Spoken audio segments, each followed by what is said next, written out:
Hello everyone, welcome to my YouTube channel.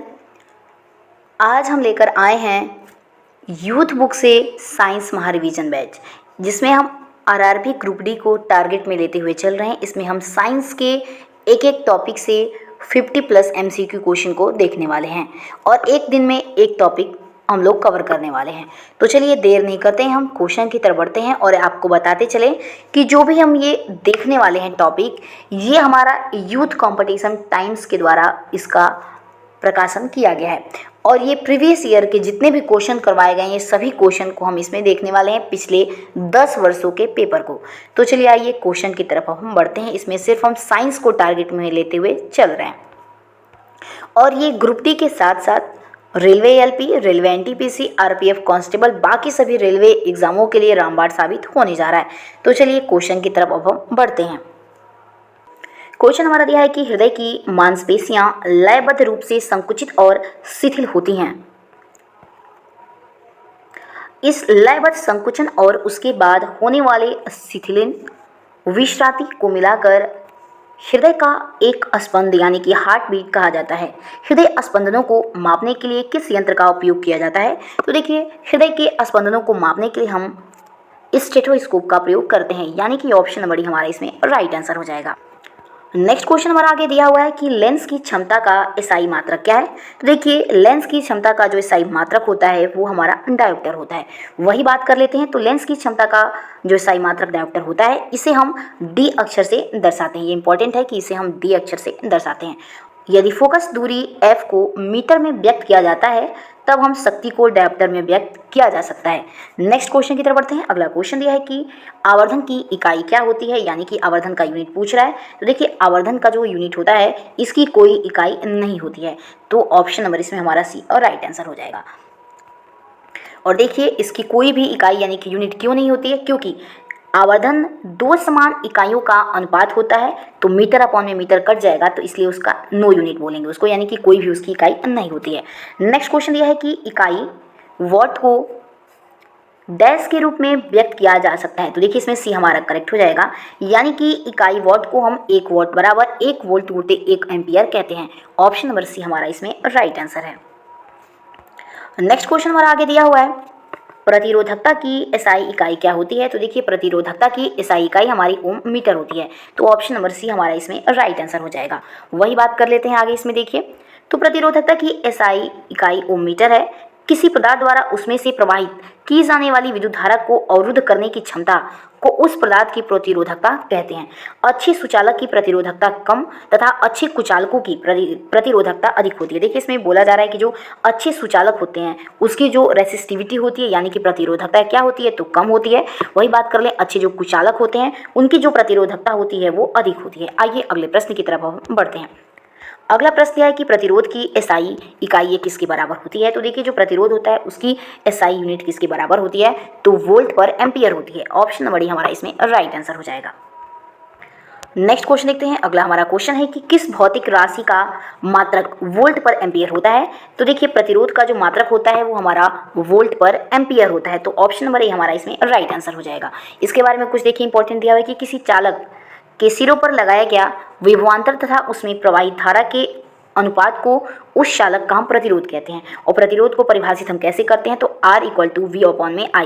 R हमारा क्या है? तो प्रतिरोध है यानी कि रेसिस्टेंस है, और V हमारा ये वोल्ट हो जाएगा और I हमारा ये करंट हो जाएगा।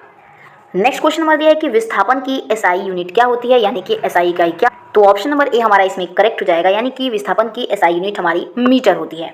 देखिए, विस्थापन होता क्या है उसको समझ लीजिए। किसी वस्तु द्वारा अपनी प्रारंभिक स्थिति व अंतिम स्थिति के मध्य की सबसे कम दूरी वाले पथ की लंबाई को विस्थापन कहते हैं, और यह एक सदिश राशि है और इसका एसआई मात्रक मीटर होता है। नेक्स्ट क्वेश्चन आगे दिया हुआ है कि विभवांतर की एसआई इकाई क्या होती है? तो देखिए, विभवांतर की जो एसआई इकाई होती है वो वोल्ट होती है। नेक्स्ट क्वेश्चन आगे दिया हुआ है कि शक्ति की अंतर्राष्ट्रीय इकाई क्या है? तो देखिए, शक्ति की जो अंतर्राष्ट्रीय इकाई होती है वो हमारी वॉट होती है, और इसमें ऑप्शन नंबर ए हमारा एकदम बिल्कुल राइट हो जाएगा। वही बात कर लेते हैं। देखिए, इसमें दिया है कि कार्य करने की दर को हम शक्ति कहते हैं, यानी शक्ति किसे कहते हैं? तो कार्य करने की दर को कहते हैं। शक्ति की अंतर्राष्ट्रीय इकाई वॉट है, जो 1 जूल प्रति सेकंड के बराबर होती है। 1 जूल प्रति सेकंड के बराबर होती है, जबकि कार्य का मात्रक जूल होता है, और 1 जूल बराबर 10 की घात 7 अर्घ होता है, यानी कि 1 जूल किसके बराबर होता है? तो 10⁻7 अर्घ के इक्वल होता है। नेक्स्ट क्वेश्चन की तरफ बढ़ते हैं। देखिए अगला हमारा क्वेश्चन दिया है कि जी यानी कि ग्रेविटी के मान की SI इकाई वही है जो ये किसके SI इकाई है, यानी क्वेश्चन बोला है कि जी का मान किसके इकाई के बराबर होता है। तो देखिए हमारा इसमें जो राइट आंसर हो जाएगा ऑप्शन नंबर डी है, यानी कि त्वरण के बराबर होता है।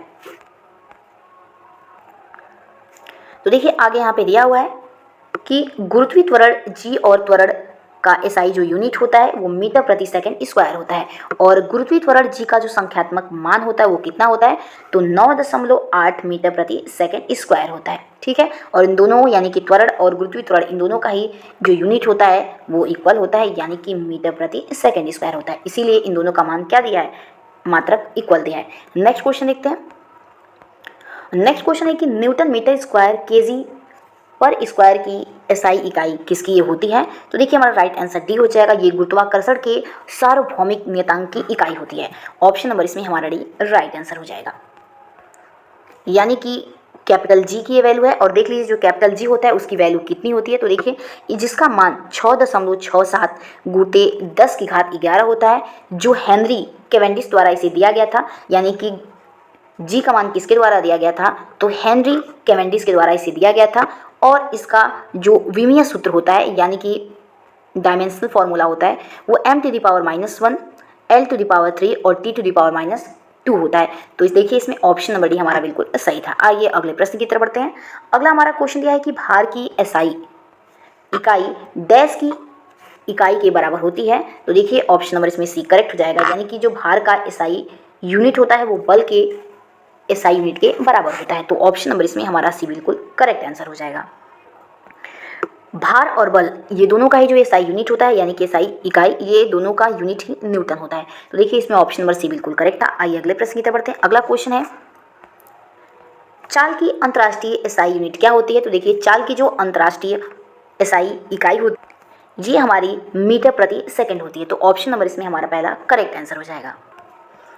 नेक्स्ट क्वेश्चन है आगे, निम्न में से किन दो भौतिक राशियों की इकाई एक ही है। तो देखिए इसमें ऑप्शन नंबर बी और डी हमारा दोनों सही हो जाएगा, यानी कि बल और उत्क्षेप बल और भार ये दोनों भौतिक राशियों की इकाई सेम होती है। वही कुछ इंपॉर्टेंट भौतिक राशियों की इकाई देख लेते हैं। जैसे कि यहाँ पे दिया हुआ है कि दाब का क्या होता है, तो दाब का पास्कल हो जाएगा यूनिट। भार बल और उत्क्षेप का क्या होता है, तो न्यूटन या फिर केजी मीटर प्रति सेकेंड स्क्वायर कह सकते हैं। गति का क्या होता है, तो मीटर प्रति सेकेंड होता है। नेक्स्ट क्वेश्चन देखते हैं। आगे क्वेश्चन दिया है कि मीटर प्रति सेकंड स्क्वायर निम्नलिखित में से किसकी इकाई है। तो देखिए ऑप्शन नंबर डी करेक्ट हो जाएगा, ये त्वरण की इकाई है।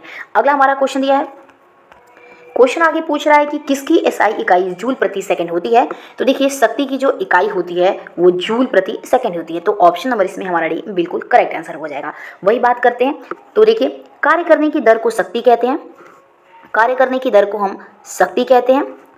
इसकी तो देखिए इसके बारे में कुछ इंपॉर्टेंट डिस्कशन देख लेते हैं। कार्य करने की दर को हम शक्ति कहते हैं जिसकी इकाई जूल प्रति सेकंड के बराबर होती है, यानी कि पावर इक्वल टू वॉट अपन में टाइम हो जाएगा।